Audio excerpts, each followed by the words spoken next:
Alors, bonsoir, je m'appelle Yelena, je suis la responsable du restaurant Mazgun en Croatie à Split. Et cette année, on est privilégié d'avoir 3 étudiants, Inès, Matteo et César, sont les étudiants de la France qui font leur stage ici chez nous. Donc, ça fait 2 ans qu'on est là. On fait la nourriture traditionnelle. C'est un peu de fusion, un petit peu. Nous avons les vins locaux. On a 65 sortes du vin local ici. Et c'était une expérience pour nous et aussi pour les étudiants. Malheureusement, mais maintenant on est mois de mars, il n'y a pas beaucoup de monde à Split, donc ça se voit parce que par jour nous avons peut-être 3 ou 4 tables en total. On n'a pas eu assez de temps, en fait le temps on l'a eu, mais en fait on n'a pas eu l'opportunité de vraiment pratiquer tout ce qu'on a besoin. Inès et César, ils sont dans le service, ça veut dire Inès est la serveuse, César est le serveur et Matteo, il travaille dans la cuisine. Ils ont pris le temps de parler du vin, les sortes du vin croate, de la cuisine. On a commencé avec la service aussi, mais il n'y avait pas beaucoup de francophones. Et la langue anglaise nous a posé un peu problème de communiquer avec les clients. Donc je peux dire qu'honnêtement et malheureusement on n'a pas fait beaucoup de choses. Mais vous allez voir dans notre vidéo tout ce qu'on a fait.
que j'ai pensé de ce voyage, c'était un voyage, c'est une expérience à faire dans sa vie. Parce que franchement, si vous faites du service ou de la cuisine ou n'importe quel métier, et ben vous pouvez aller dans un pays étranger pour en apprendre. Qu'est-ce qui est différent entre la Croatie et la France alors au niveau déjà, du service niveau service, Oui.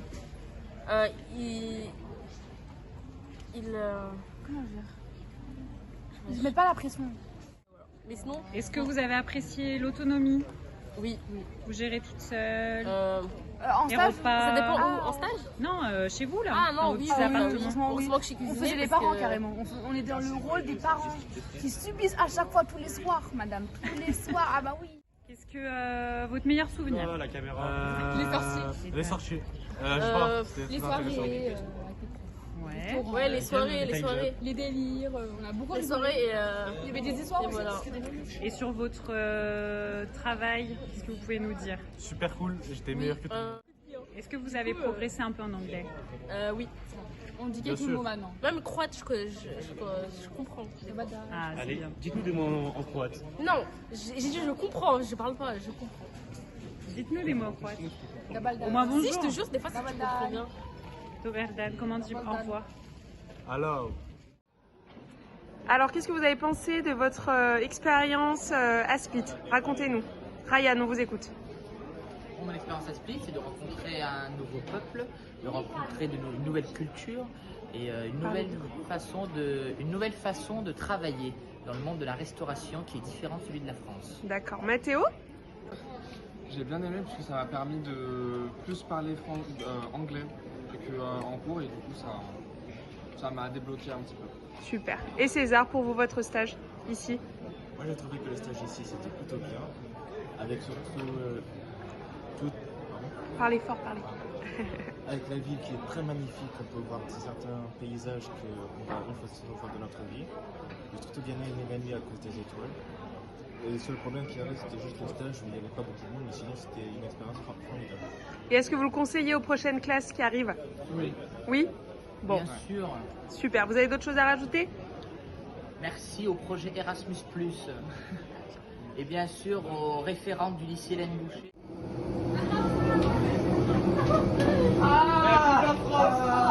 Alors pour moi, la Croatie, ça s'est extrêmement bien passé. Je m'attendais pas du tout à ça, à cet environnement. Je pensais pas qu'on serait aussi libre. Et puis surtout, ça m'a vraiment aidé sur le fait que j'adore la langue là-bas, qu'ils sont tous gentils.